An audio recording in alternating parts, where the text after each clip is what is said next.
Hello, my name is Michael Stefanov. I am a web developer based in London, and in this video I will show you the very basic workflow of using Git, SourceTree, GitHub. You will learn how to commit your changes, how to push your changes, how to retrieve the changes, how to create a branch, how to merge a branch, how to resolve a conflict if it ever occurs. And basically, when you are working across the team, 10 different people, different time zones, people working on different features, this is pretty much the requirement. Every single software company is using this type of processes.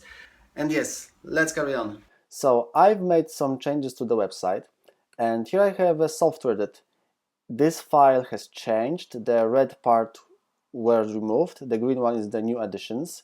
This file is completely new, and here I have some changes. So what I'll do, I'll just select all the files and I will say adding email button, and I will push my changes immediately. Commit. So now in a moment I can go to a browser and it tells me that this project was updated 10 seconds ago. And also here I can see that there were 3 commits, including this latest one, 23 seconds ago. So right now I will go to another machine. It is Jolanta's MacBook Air. So what I'll do, I'll go to this GitHub repository and I'll get the URL and I'll do git clone. In that way I'll just make a brand new copy. So now I have it on the desktop. I will start my favorite editor and well, some old code. So I'll just get this directory here and I'll start making changes. Maybe I'll just start writing the paragraph of text. So now I will use my favorite software, and what I'll do, I'll just add a new repository, add existing one from the desktop. Here it is. And now again, I have this new addition, testing GitHub features, and I'll make added a new paragraph.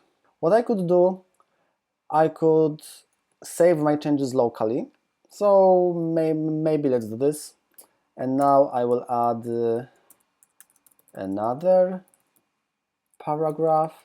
And my changes could be anything, images, scripts, files, like basically any changes, everything is recorded. So now I will added another paragraph, blah blah blah. Usually please make the proper messages. This is just for the demo. Okay, so now it tells me that I have 2 changes to push, and yes, I will just push these changes because I'm confident that I did a great work. So now I will push these changes. Okay. And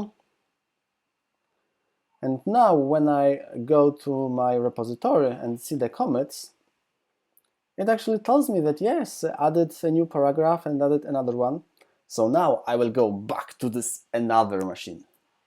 I'm back at computer number 1, and when I refresh this page, I should see new commits coming in. And when I go to my software, it will tell me, hey, 2 new commits are available. So now before proceeding with my work, I should actually pull these changes. So I just press this magic button. Okay. And now when I go to the text editor, these new paragraphs are here. Currently I have just a single branch because it is a very small project, but say I want to make a new branch and I will call it working on that feature, something completely new. And in order to build that feature, I will have to say add a link href equals something html, blah blah blah blah blah. And I will also create this new file, say boom, new file, new page. Sorry about the typos, it always happens in the live videos. Okay, so now I have a new page. I can go to the website. It is, yeah, here I have this new link that goes to something. And you know, this is not ready, but I really want to work on this feature, work on this branch without affecting the main website. So say I'll do something else, add another paragraph, some text, and now I am able to see my changes. Here is this link in the main page and a new page entirely. So I'll just call it adding a new page. I may want to push these changes or not. I'll just decide not to push. And also by having this, I would say, log, this tree of changes, I can now double click and restore my, I would say, restore my history. Now when I go to my text editor, I actually don't have this link anymore, and it actually tells me that this file has changed because currently it doesn't exist. I create another branch that I'm working on gallery. Plenty of typos. So now what I can do, I'll just say create a gallery, and then I start putting images. So right now what I can do, I'll create a new commit working on a gallery. Now you can see that I have multiple versions of the same code, and if I'm working on that feature, I'll just double click here, go to my text editor, and I have this version of code. And then if I want to work on the gallery, also double click, go to my text editor, and I have the gallery. So in that way, multiple people from all over the place can work on the same website, on the same project, without overriding their changes, and everything is visible in the tree. I can carefully see what changes has been made at what time by who. So let's assume that right now I am working on the gallery, and say I add another, say some image, or just the description, some blah blah blah blah blah. Boom, save. I'll just call it extra paragraph to the gallery. So far I didn't push these changes to the main repository. These changes are currently on my local machine. But so let's say, just to make it more, just to make it fun, I'll just push these changes. So now I'll just push these changes. Working on the gallery, I decided to push. Okay. It just takes a second or two. So now I will go to another machine, because once I pushed the changes, these changes are visible worldwide. And it tells me that I recently pushed 2 branches working on the gallery, and I can see the source code here for this branch working on gallery. And when I look at the source code, yes, gallery and some extra text. So now I have this main branch, GitHub pages. I have working on the gallery that was pushed, and on another machine I have yet another branch that is local. So now is how to integrate all this work together. So I will show you how to combine all this work into one single integral piece. Okay, I'm back here. As you can see, we have this main branch, we have the working on that feature and working on the gallery. So right now I just want to integrate all my changes into the main integral single piece. So this was my main branch, so I will switch to that branch, and what I'll do, I'll just merge my changes. I will merge from working on the gallery, and I'll press OK, and it should happen without any issues. And because the branch history has changed, I have 2 commits to push. And what I'll also do, I'll just merge from the working on that feature, merge, OK, and all the changes are merged. And as you can see, this is this little graph. On the large repositories, this graph is just, just like a Christmas tree. So yes, now I can push my changes and everything will be nicely integrated. And now I have both testing GitHub features and working on the gallery. So far so good. I will push my changes, everything will be in the perfect working order, and once I've done with everything, I can actually delete my local branches. Delete. Okay. Delete. Well, the rule of thumb is that when you merge the changes from the branch into the main integral source code, then you can delete the branch because the changes are preserved anyway.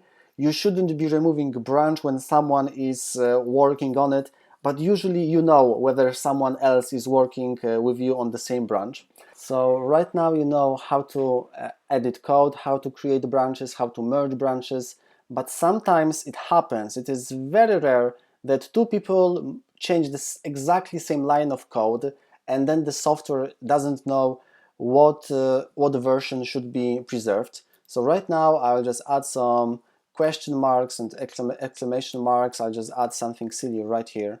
I'll just save it and I will check in my changes. I will call it doing something silly. And in a moment I will switch to another machine to show you how to resolve this type of problems. Normally, before starting any work, I should always get the latest changes.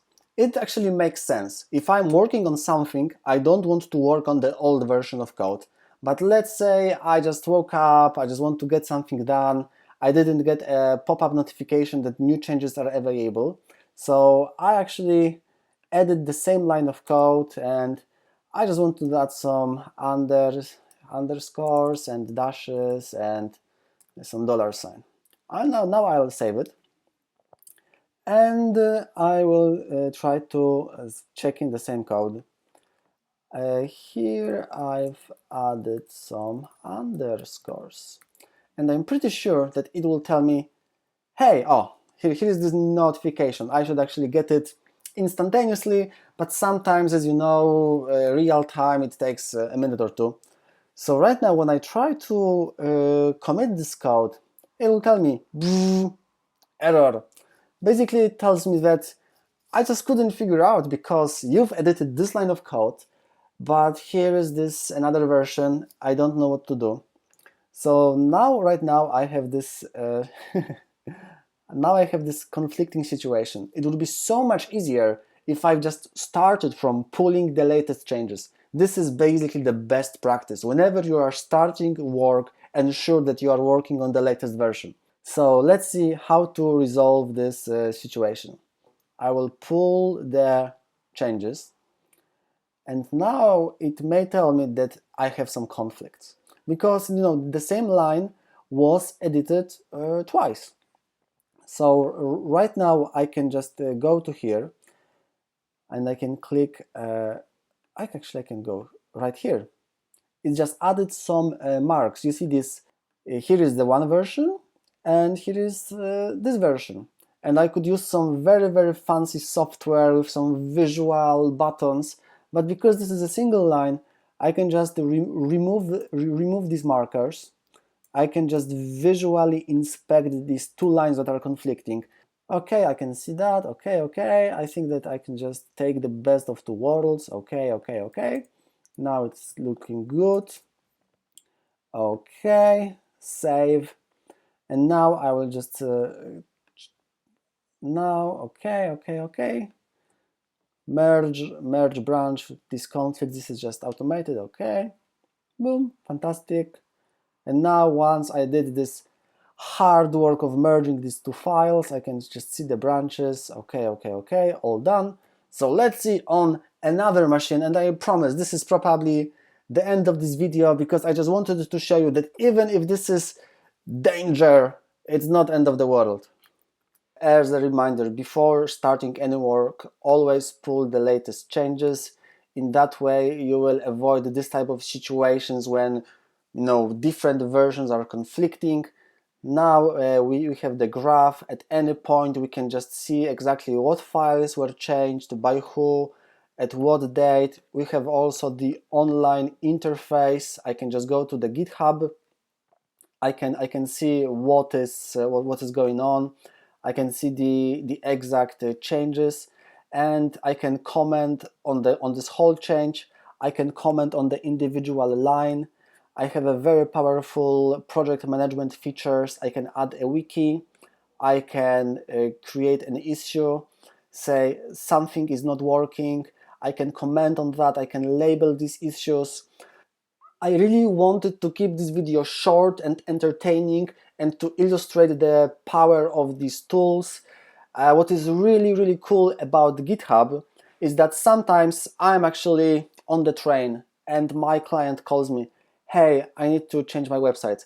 So here I have the web interface and I can go to the same file, I can click edit, and when I am on the mobile phone, on the train, somewhere, traveling, I can just edit the same file from my mobile phone. Here is actually on the desktop, but you get the idea. This interface is accessible. So just editing index from the train on mobile, and I just love it. I don't need to have a computer to update my websites. And now I will go to my favorite tool. I like this tool because it is free and it is visual. I use maybe 10% of the features, push-pull, and here I have this latest change, all looking good. I'm signing off. I really hope that you will start using these tools. I actually cannot imagine working in any different way. The Swiss Army knife of web developers, everyone is using it. GitHub and the distributed code is a bread and butter of every who works with the software. This is absolute requirement that everyone understands the basic of this process. Seriously, every single company I've ever worked, this is the foundation for their code. And when I actually go to Git on Wiki, it will tell me that Linus Torvalds, the guy who created Linux, he was actually so frustrated with getting all these changes from different developers that he had to develop a better process, and this is pretty much a standard. Whenever you have any questions, you can always ask me. Uh, but no, please don't ask me. Please go to Stack Overflow and Git. There are so many questions. Everything is answered. There's so many resources out there. I'm not an expert. I'm just showing you the very basic process, and I highly encourage you to use this process. And basically, it was a lot of fun making this video. If you like this video, thumbs up, subscribe, leave a comment, just give me a message that, hey, this is valuable. Just give me some feedback, give me some love. See you later.